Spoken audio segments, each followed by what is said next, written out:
সারা রাত খুঁতখুত করবে আর ঘুম আসবে না, অল্প একটু ঘুমাবে, আবার একটু খাবে, আবার জেগে থাকবে, এই করে করে আর সকালবেলা থেকে ঘুমাচ্ছে এত সময় ধরে। এখন অনেক বেলা হয়ে গেছে, তো আমি ওর বাবাকে বলেছি যে ও দাও একটু ঘুম ভাঙিয়ে দাও, একটু ফিট করাই।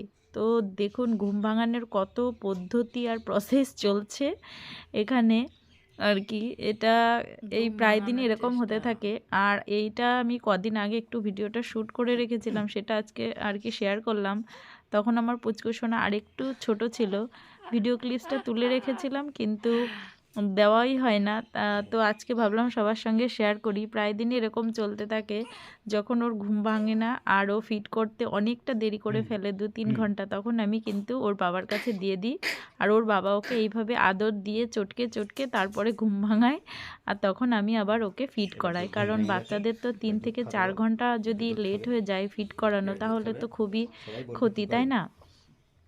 তো চলো আজকে ভিডিওটা শুরু করি। আজকে হচ্ছে আড়নের একটা প্রোগ্রাম আছে, সেটা হচ্ছে পাশে বলতে বেশ খানিকটা দূরেই একটা মেলাতে, ও আবৃত্তির জন্য আর কি ওখানে স্কুল থেকে ওকে নাম দেওয়া হয়েছে। আর এর পরদিন আবার আরেকটা আছে, তো সেখানে ওরা চলে গেল। আর এইখানে যে ওর কাকায়ের কাছে আমি ওকে দিয়ে আমার কাজগুলো সারলাম। এর মধ্যে আমাদের সকালে খাওয়া দাওয়া হয়ে গেছে। আরনকে প্রথমে খাইয়ে দিয়েছি, ওর পাপাও খাওয়া দাওয়া করে বেরিয়ে গেল। আজকে রান্না হয়েছে হচ্ছে শিঙি মাছের ঝোল আর ফুলকপি আলু মটরশুঁটি দিয়ে তরকারি, বেথো শাক আর ধনিয়া পাতা বাটা, আর হচ্ছে পেঁপে সেদ্ধ। সেটা সবাইকে দেখালাম না, এমনি শেয়ার করলাম মুখে বললাম আর কি। তো যাই হোক,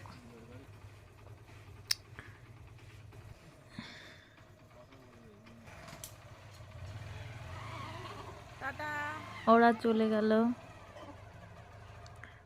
আমি আর যেতে পারলাম না ওদের সঙ্গে। ও ছেলে বারবার বলছিল মা তুমি যাবে না, কারণ এর আগে যত প্রোগ্রাম হয়েছে আমি আর ওর পাপা ওকে নিয়ে গেছি। এখন ওর ভাইয়ের জন্য আর আমার আর ইতিমধ্যে আর কোথাও যাওয়া হবে না। তো এখানে খাওয়া দাওয়ার পর এবার মেডিসিনগুলো সব এক এক করে খেয়ে নেব। এই মেডিসিনটা আজকে শেষ হয়ে গেল, এর মধ্যে আরও অনেক মেডিসিন শেষ হয়ে গেছে। আর আমি ব্যথার ট্যাবলেটটা খাওয়াও বন্ধ করে দিয়েছি। আজকে একটু একটু রোদ এসছে, তো ভাবলাম আজকে ছোনাকে স্নান করাবো। কালকে চান করিনি, আজকে স্নান করতে হবে। চুল টুল কি অবস্থা।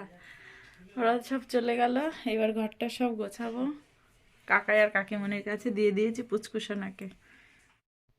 আমার পুচকুর একটা বডি ম্যাসাজ অয়েল অর্ডার করেছিলাম অনলাইনে, বেশ কিছুদিন হলো, আর আজকে সেটা এসে পৌঁছে গেছে। এটা মামাআর্থের একটা প্রোডাক্ট ছিল।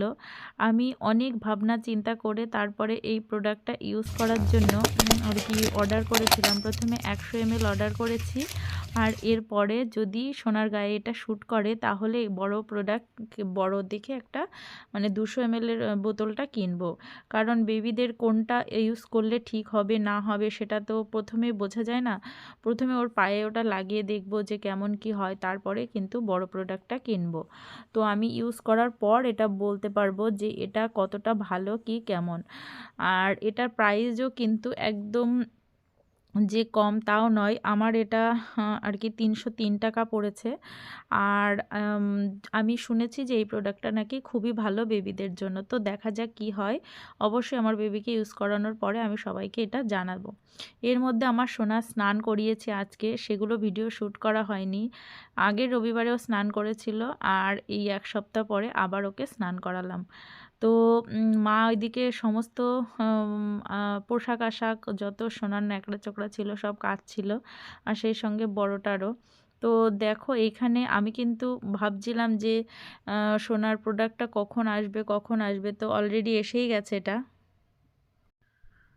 আমি যদি এই প্রোডাক্টটা সম্পর্কে বিশদে তোমাদেরকে জানাবো পরে অতি অবশ্যই। কারণ আর বেবির হেয়ারে এখনও পর্যন্ত কোনো কিছু ইউজ করিনি। আজকে ওর প্রায় 26 ডেজ হয়ে গেল, এখনও পর্যন্ত ওর গায়ে মাথায় কোনো কিছু ইউজ করিনি। কারণ কি প্রচণ্ড ঠান্ডা এই সময়, ওকে তো পুরো খালি গায়ে করে যে ওর মানে বডিতে ম্যাসাজ দেবো সেটাও আমার মানে মনে হয় যে ওর ঠান্ডা লেগে যাবে, ওই জন্য এখনও কিছু স্টার্ট করিনি।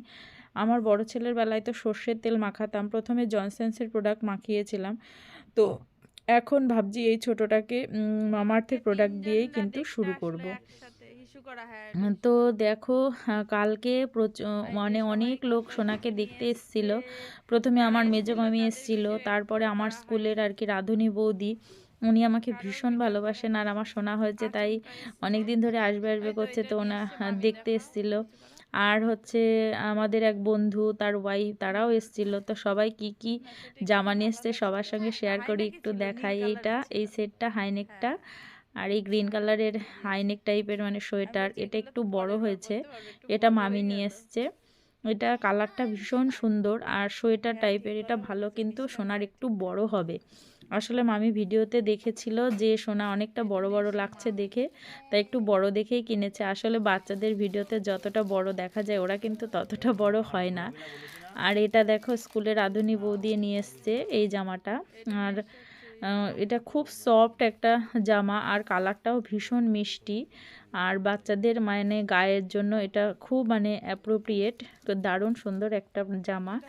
এটা তো নিয়ে এসছে, সঙ্গে আবার মিষ্টি নিয়ে এসছে, তারপরে ওনার বাড়ির কিছু সবজিও নিয়ে এসছে, আর এই সঙ্গে এই টুপিটাও ছিল। তো আমার তো খুব পছন্দ হয়েছে জামাগুলো, পোশাকগুলো আর কি। আর টুপিটাও সোনার মাথায় দেওয়ার জন্য মানে একদম সুন্দর, পারফেক্ট। আর আমাদের বন্ধু আর ওর ওয়াইফ এসেছিল, তা ওরাও নিয়ে এসছে এই জামাটা। এটাও আমার ভীষণ ভালো লেগেছে, কারণ এর সামনের দিকটা পুরোটাই বোতাম সিস্টেম আর পেছনে টুপিও আছে। এটা সোনাকে পরালে পরে মানে পরতে আর কি ওর কমফর্ট ফিল হবে, ভীষণ ভালো। আর এই জামাগুলো সব কিন্তু পরের দিন আবার ধুয়ে তারপরে ডেটল দিয়ে তারপরে সোনাকে ইউজ করাবো। আর এই যে আরন এখন ভাইকে নিয়ে বসে আছে, আর ভাইও এখন জেগে আছে। ও মাঝে মাঝেই ভাইকে এরকম নিয়ে বসে থাকে।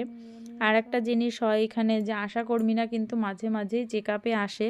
তো সোনার কিন্তু এরকম 2-3 দিন চেক আপ হয়ে গেছে, আমি তোমাদের সঙ্গে শেয়ার করিনি, আজকে একটু শেয়ার করলাম।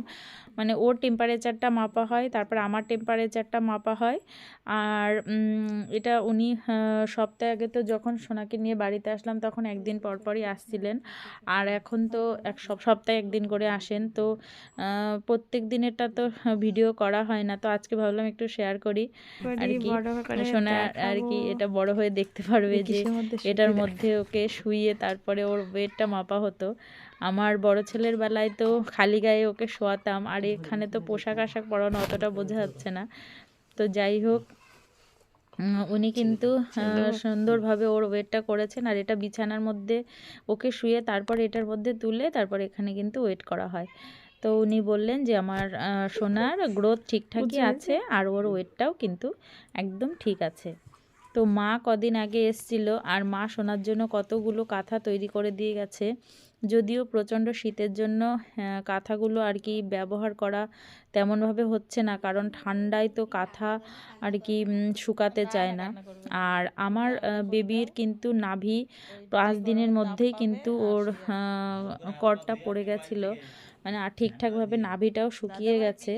আর গ্রামের দিকের একটা প্রথা অনুযায়ী বাচ্চাদের যে সেক দেওয়ার একটা পদ্ধতি প্রচলিত আছে, আমার ছেলেকেও কিন্তু সেটা ইউজ করেছি। তো ভিডিও দেখতে দেখতে সবাই শেষের দিকে চলে এসেছেন। আশা করি ভিডিওটা ভালো লেগেছে। ভালো লাগলে প্লিজ একটা লাইক করে দেবেন। আর আপনি আমার চ্যানেলে নতুন হয়ে থাকলে অবশ্যই চ্যানেলটিকে সাবস্ক্রাইব করে আমাদের পাশে থাকবেন, কারণ আমাদের পরবর্তী পদক্ষেপগুলো দেখার জন্য। আর বেবিদের নিয়ে বা প্রেগনেন্সি সংক্রান্ত যে কোনো কোশ্চেন থাকলে আমাকে কমেন্ট বক্সে জানাতে ভুলবেন না। যদি আমার জানার মধ্যে হয় তাহলে অবশ্যই আমি আর কি জানানোর চেষ্টা করব। তো আমার সোনাকে এইভাবে প্রত্যেক দিন ওর ঠাম্মিরা আর কি, ওর ঠাম্মি দিদুন সবাই মিলে আর কি শেক দিয়ে দিত। তো এই শেক দেওয়াটার ফলে কি হয়েছে, এতে বাচ্চাদের যে পেটে গ্যাসের সমস্যা সেটাও থাকে না। আর একটু উষ্ণ তাপ পায় প্রদীপের শেক, তাতে কিন্তু ওদের ভালোই লাগে। দেখতেই পাচ্ছেন সোনা সুন্দর এনজয় করছে।